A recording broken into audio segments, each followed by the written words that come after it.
Hello and welcome to this week's top news stories from the North American office of Steel Business Briefing in Pittsburgh, Pennsylvania.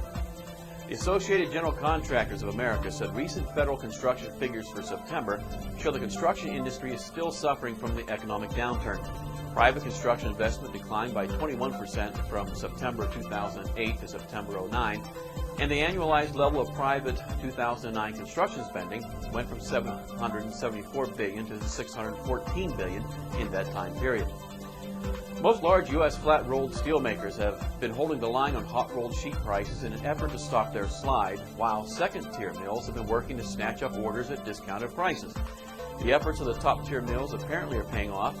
Nevertheless, the current price spread for hot-rolled is relatively modest at around $520 to $540 per ton FOB mill. U.S. import license applications in October totaled 1.35 million metric tons, up more than 24% from a preliminary count of actual September imports of nearly 1.1 million tons. One of the biggest apparent increases from September to October was in semi-finished steel. License applications for which totaled 267,000 tons last month, up from 159,000 tons imported in September. The Obama administration is holding General Motors and Chrysler to minimum levels of U.S. production as a requirement for receiving federal money to keep the automakers afloat.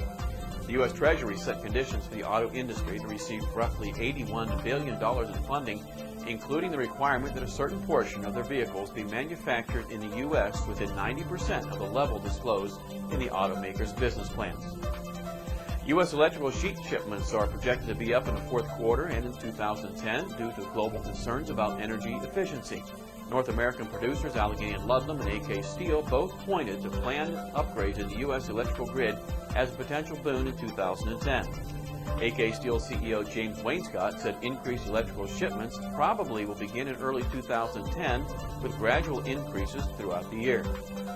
And finally, a new spiral welded pipe mill has been brought on stream in California to take advantage of anticipated demand in the petroleum industry transmission markets.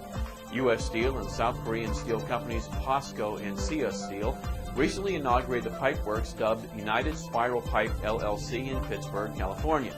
The mill has the capacity to produce 300,000 short tons per year of line pipe in diameters of up to 64 inches.